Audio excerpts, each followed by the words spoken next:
What is going on? It is Alex coming back at you with another video, and today I'm going to be giving you guys a 2024 NFL Draft Stock Report. This is going to be a weekly series where I break down the best players of the week, the worst players of the week, and just showing you guys overall who's doing well and who is not. There is one particular guy on this list who is not eligible, but I still wanted to give him a huge shout out. It's Travis Hunter. I'm just going to spoil it right now, but if you guys are new, feel free to like, comment, subscribe. We are on the way to 10K. That's a big stretch goal for the year. I know it starts picking up after the new year, but it'd be awesome if we can get there. You guys are the only way it's possible, though, so feel free to join the community. And, of course, feel free to leave some guys down in the comment section below because I wanted to just give a really solid, quick summary of the best players of the week, looking over every single game. So let's get right into this with the stars of the week. Just for a spoiler alert, these guys are not all the stars of the week. And Jatavian Sanders is not one of them. I just think this image looks sick as hell. So feel free to agree with me down in the comment section below.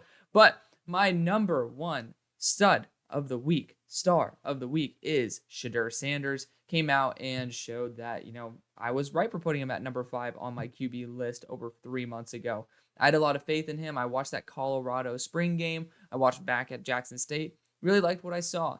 And you know what? He is, I believe, now my QB4. So that's spectacular. I think that he is going to just continue showing out. He proved to be a pure passer, and that's the great thing. A lot of people see the Sanders name, they think of the athleticism, and then, other reasons people start thinking about the athleticism and, running ability, and he just proved being able to throw over 500 yards that he's not just a runner. He is a really good passer as well. So it's good to see that these stigmas and the stereotypes are being shaken off. I think that a good team for him to go to would be the Rams because they could use a creative guy like this. Right now, I still think it's top 64 because I think it's going to continue going up over the season. It's like, if the draft happened today, where do I think they're going? And it would be probably top 64 just because he showed the potential, but we still want to see a lot more. But Colorado's legit. Does it mean they're champions or anything like that? No. But they proved they belong, and that's all they really needed to do. Their defense, maybe not so much, but I would love for Sean McVay to be able to get his hands on a type of guy like this and then use the creative nature within a great mind like that, Reed, etc., to be able to make the most out of Shedeur. We're seeing a lot of quarterbacks that could be massive franchise-changing guys, and there's not many franchises that need those quarterbacks. So you can check out the draft that I did yesterday, and that was 3 rounds. Yes, and it did feature Shedeur. So got to give a shout out to Shedeur. He has a good size. He has a great arm. He's a really damn good player. Got to give him some love there. Michael Penix is next. I'm debating on moving my camera to the bottom. I think we're going to be doing that because, I have nothing in that bottom right corner. Regardless, Michael Penix did a phenomenal job. Still working on his lower body mechanics, but has proven to me that he is actually vaulted up to my QB5 position, which is great. It's great. I think he's there. He's 5 or 6. He vaulted up a couple spots. And to be fair, I did adjust my rating scale a little bit. But if he's able to remain healthy, that's the key thing. He'll end up going top 32. I would love to see a team that's used to a more of a pocket passer like Penix. And I think Minnesota is great because he looks good in purple too. So kind of a cool connection there. But, very excited to see that this Washington offense is operating better than I was giving it credit for. Again, I'm going to always be honest with y'all. You guys will probably not like that too much, but I'm always going to be honest, and I'm always willing to admit that I'm wrong. And so far, I still like Michael Penix. I just said, and let's have the caveat here that, he has some poor decision-making here and there. He has some spotty deep accuracy, which still showed up. But, as long as he stays healthy, he's going to be a great asset to a franchise. Next, we got, of course, I couldn't leave KEON Coleman off this list. 3 touchdowns, over 100 yards in his first debut. Or I guess that's what debut means for Florida State. Looking at a team that needs an X wide receiver, there's only 2 guys in this class that have a legitimate X build and have an X role in the NFL, and that's Marvin Harrison Jr. and KEON Coleman. Could totally see him going top 10. At this moment, the draft was today, he'd probably go top 20 because they kind of want to see a little bit more refinement from him. To me, I'm still waiting to see that release package down the field in just the line in general. It is one of the more raw aspects of him, probably one of the worst in the class that I've studied so far. But, that's not really his game. And, he showed that he has better after the catch ability than I gave him credit for. So I boosted him in that category. He still technically is a 71 overall, but the things that he has proven in this game are the exact strengths I had for him, and that is the hands and the contested catch ability and just the overall good athleticism.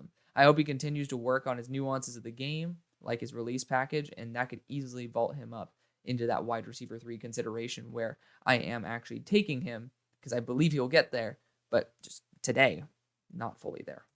Next, we have just the rest of the dudes who are on the stock up category. So we'll go through this, starting off with Princely. So I don't know how to say the last name. Uman Milan, maybe. He was somebody who was, I think, edge number 13 for me. And one of my big issues is like, hey, this guy can push offensive linemen really well, but he doesn't look very fast off the snap. He looked a lot more athletic. You look at the PFF grade, the pressure numbers, he had 2. And it's not necessarily jaw-dropping. There's some dudes we're about to talk about, jaw-dropping. And I think that when it comes to Princely, he definitely showed out. I always try to watch every single game possible, especially if my boy do a barrel roll, shout out to him, post the offense and the defense, because that really does help, especially for guys like me where I don't have time to sit through 3 hours of game tape when I'm working at that time. For you guys who don't know, I'm finishing up school and then I also work a full-time job. So it is a pain in the ass, but I love y'all and I love this. It's a hobby that honestly pays. And that's why, I just do this because I enjoy it. But, it's very nice when you can watch an entire game, every single rep within 15 minutes and get a good takeaway. But Princely was one of those, like Florida was one of those games he had, and man, it was awesome. And there was actually a lot of games. So cheers to Do a Barrel Roll for that one. His name's Jake. But next is David Van. No one's probably ever heard of this man, ever, in the history of mankind, until I continue bringing this guy up. I just released interior offensive lineman rankings. You can feel free to check that out. I'm going to spoil that one of my favorite offensive linemen is Christian Haynes. He might be my favorite, so I'm spoiling the list, but that's okay. You guys can go see why a little bit later. But David Van is this man's kryptonite. Christian Haynes has had 5 pressures in the past 2 years. 4 have been to David Van. Just saying. He's gone up against Chris Jenkins, Mozzie Smith, and David Van is the kryptonite. Do I know why? No, but David Van is a freak, and I don't know. I need to dive in on this guy, but just got to bring up the name early. Got to do it. Ben Urosic, he had I think 138 yards for Stanford, which is his career high. Congratulations to Ben. I didn't really see anything that necessarily proved wrong what my scouting report said about him, but I think that he showed that there is a legitimate role for his style of play, which is not necessarily a great route runner, but very reliable hands and just pretty solid after the catch. Nothing special, though. Ben is one of those guys, you get the ball in his hands, and he's going to get the first down. He's just reliable, and that's sometimes what you're looking for. You don't need to have a George Kittle or a Travis Kelce every single time you get a tight end. Sometimes you just want someone who you can trust when you throw the ball up to them, and that's Ben Urosic. Joe Milton, could not put him in like a star of the week. He did just end up proving a lot of people wrong that said he's inaccurate, yada, yada. He had quite a few balls that sailed high, but again, this is one of the biggest things that irritates me as an analyst is when people pick apart the stats. You got to understand why. You got to see why they overthrow. And to be fair, a lot of people who do criticize quarterbacks don't understand quarterback mechanics. First Down Training, I finally got it right, on Instagram. He is one of the best QB coaches, and he always makes everything available for wide receivers and quarterbacks for us to be able to see and watch. And, big shout out to him because he's taught me everything I've needed to know about quarterback mechanics, how to generate the most torque, and just overall the best mechanics to make sure your arm stays healthy.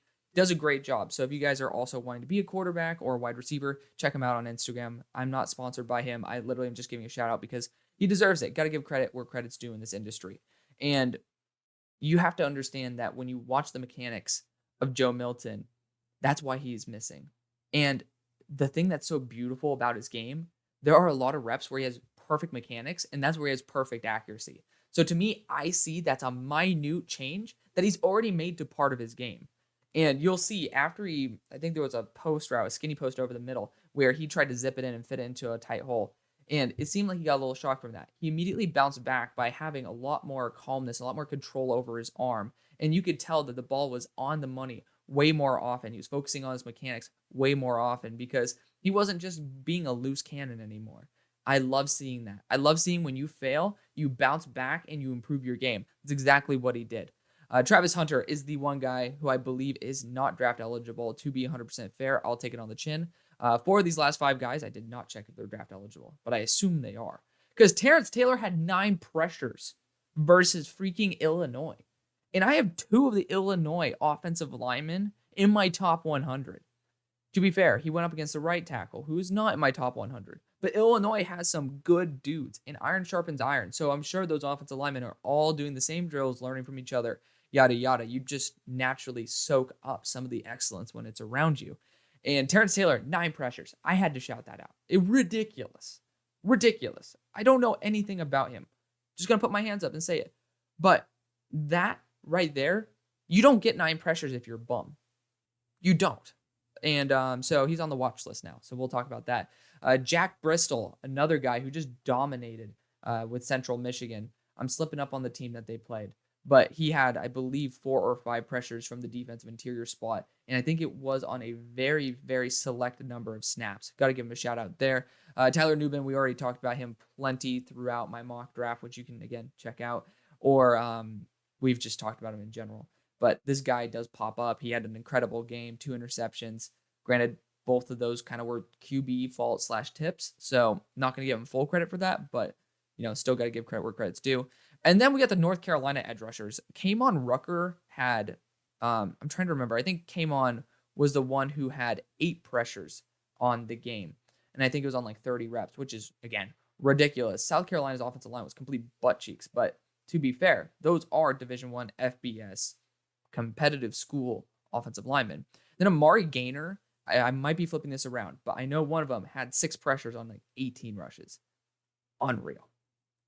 So got to give those guys a shout out because they're the main reason why UNC won, which doesn't really make sense because UNC is not used to doing that. Here are the duds of the week and stock down.